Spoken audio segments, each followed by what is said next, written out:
As Europe grapples with the ongoing geopolitical challenges, a new era of uncertainty looms with the return of Donald Trump to the White House. His America First approach, skepticism toward NATO, and unpredictable foreign policy raise critical questions about Europe's security and strategic autonomy.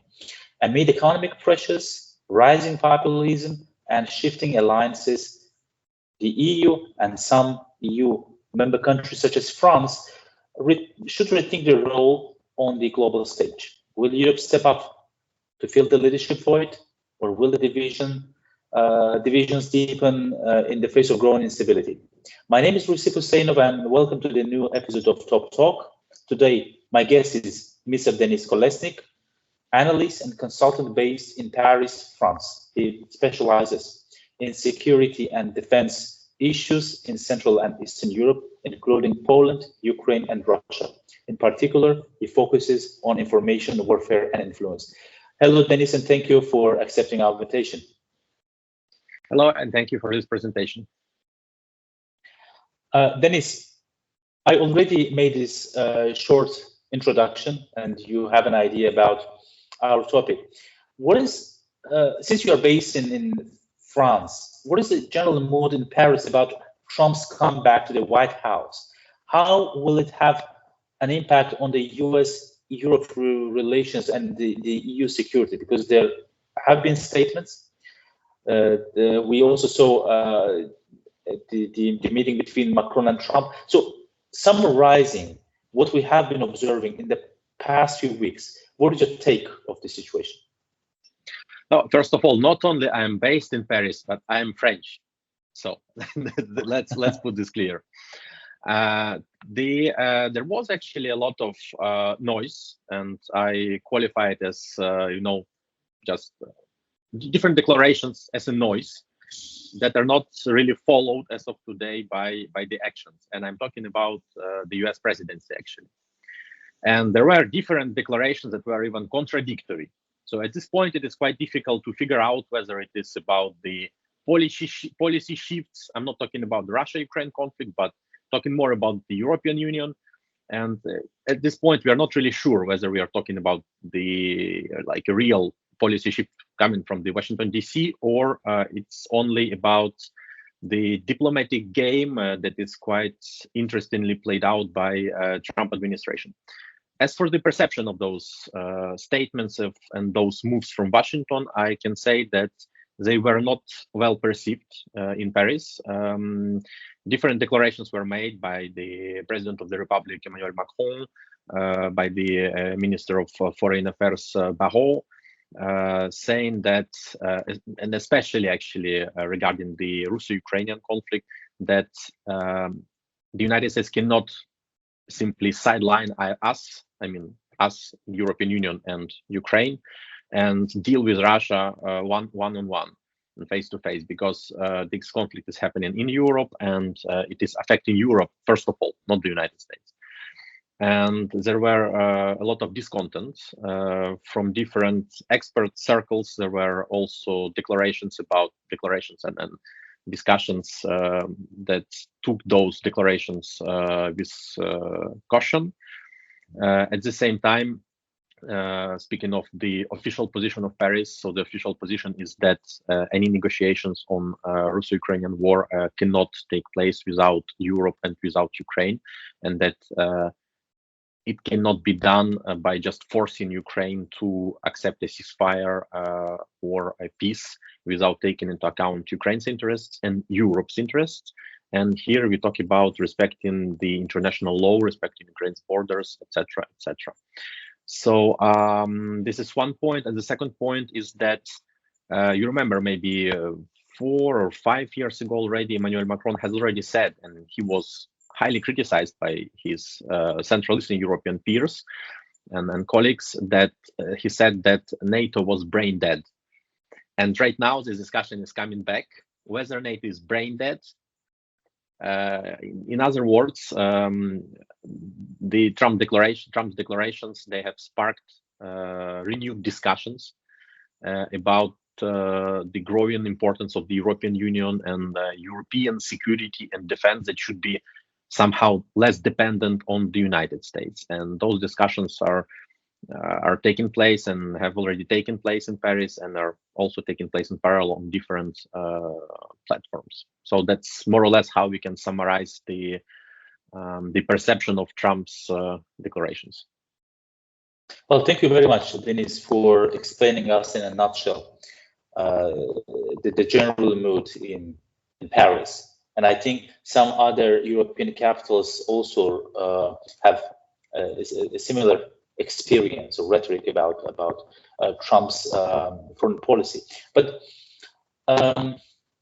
we'll speak about EU's security and strategic autonomy. This was another point Macron raised several years ago. We'll come back to this, but you just mentioned that Europe would not like to be sidelined in the Ukraine negotiations between the United States and Russia. Okay, I understand this statement, but is there any way to somehow to respond to these negotiations, to show some sort of assertiveness? Because Macron convened this extraordinary Paris summit, having invited several European leaders, but I don't remember if they reached any consensus or not. And another statement by Macron 1 or 2 years ago, when he did not rule out sending Western troops to Ukraine on the actual battlefield, how relevant would this type of rhetoric be now? I understand. That's actually quite a good question, and so I will address it as an A and B. So yes. It would be that those were not summits in Paris; those were actually meetings, and officially Paris didn't qualify those meetings with other European leaders as a summit. There were discussions 2 times, 2 days, because one day there were one countries invited, another day other countries were invited.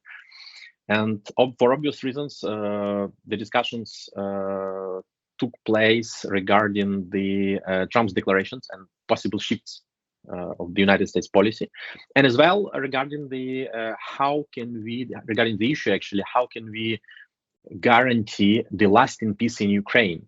And this includes sending troops to Ukraine potentially after somehow ceasefire or a peace is reached. At the same time, we are still far from this point, in my opinion. But what we have seen is that the United Kingdom voiced a strong opinion about voiced a strong readiness to send such contingent to Ukraine. But the problem is, it's not only the political will. And as you have rightly mentioned, I guess it was 2 years ago, I guess you're right, when Emmanuel Macron said that such kind of discussions are happening. And basically what he done back then, it was opening the so-called Overton window. It's basically introducing the subject that was completely unimaginable 3-4 years ago, but he brought it 2 years ago, and right now we are seriously talking about it. It was a good point. But at the same time, the armed forces of the Western European countries, and I'm not talking about the political will, because we know that, for example, in Spain there is no such political will, in Poland as well, due to the close position to Russia, for example, and the threats that Russia also constitutes to Poland. And the question is actually the numbers. And the Ukrainians, from what I remember, asked that they would love to have 100 or 200,000 troops on the ground. It is simply impossible.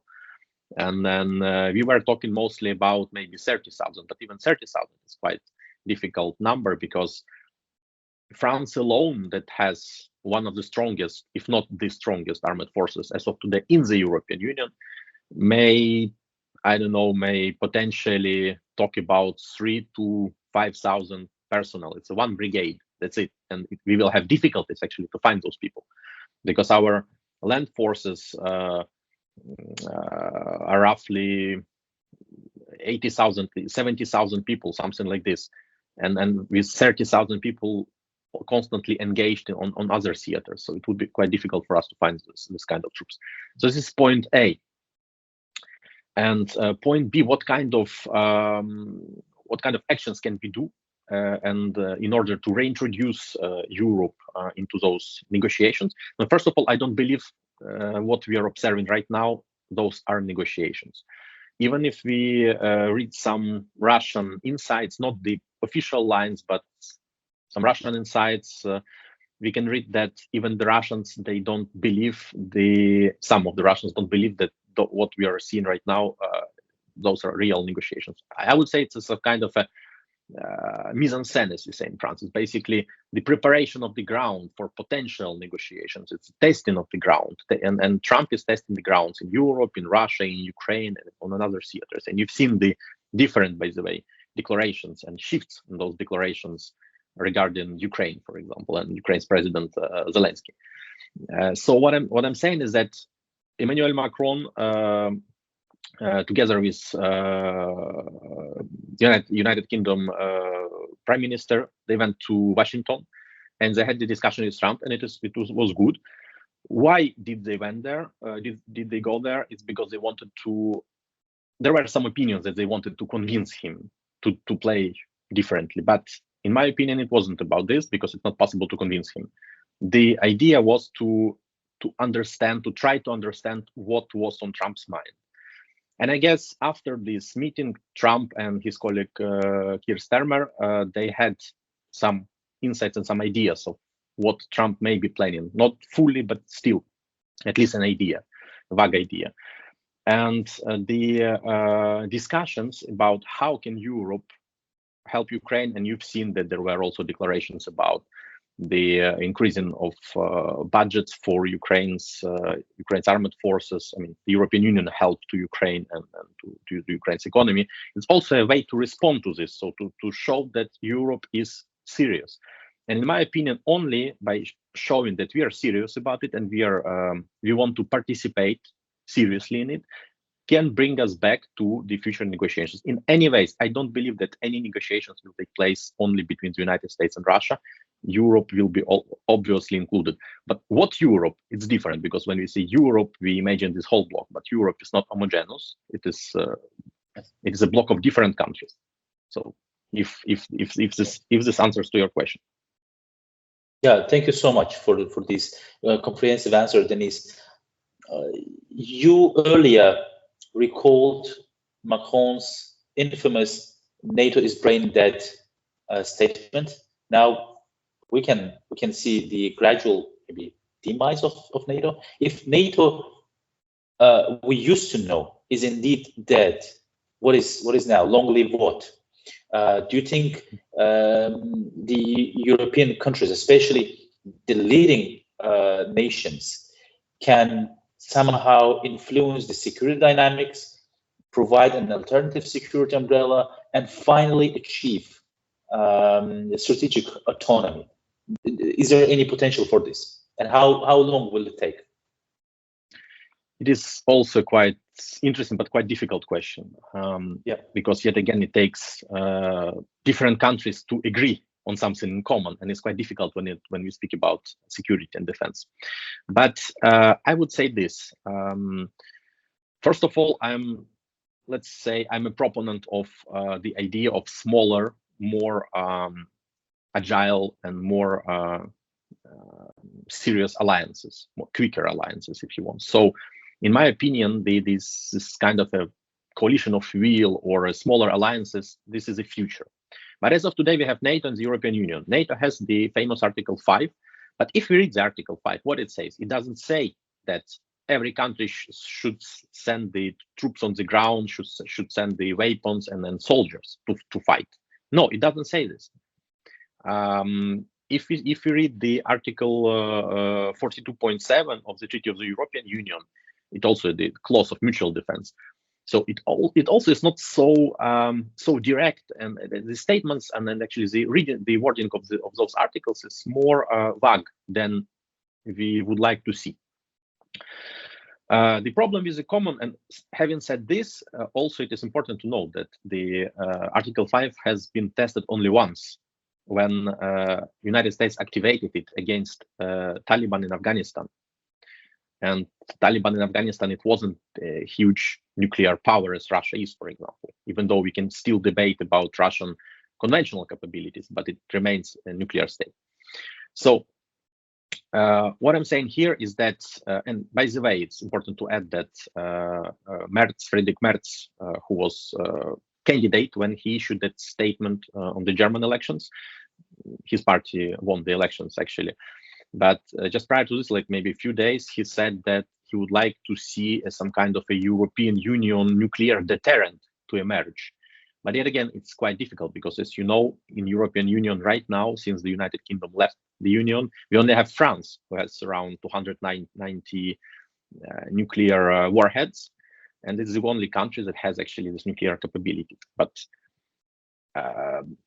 talking about some kind of a European Union defense, we have the CSDP, the Common Security and Defense Policy within the European Union, but still the basis is NATO for this security. And given, and it's a very important point on which I would stress, is that France has the possibility, for example, and even the political will to include other colleagues and allies from Eastern European and Central European Union countries under its nuclear umbrella.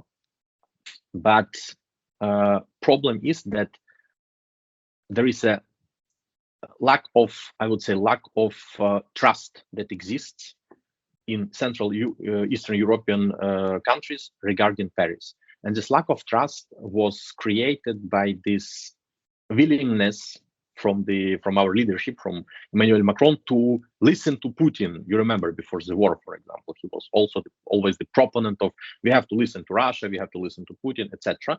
And it is quite normal if we take the French approach or national approach.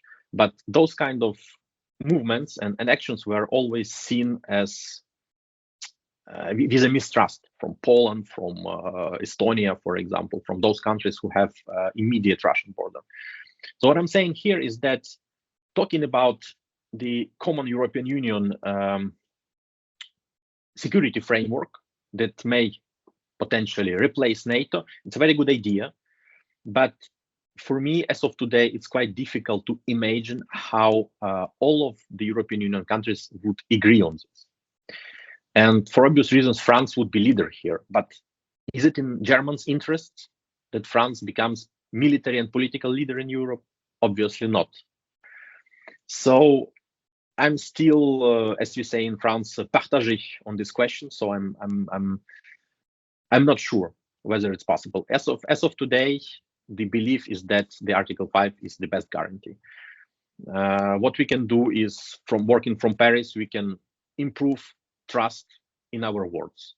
And the trust in our words can be improved only by sticking to what we say. If we say, and by the way, what we have observed recently, I mean, for a few years, if Paris promised to, for example, deliver Mirage 2000 to Ukraine, we have delivered. If we have promised something, we have delivered.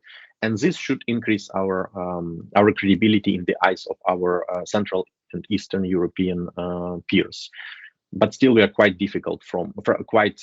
far from, in my opinion, of the common European army, if you want to put it this way, or a strong and serious security framework.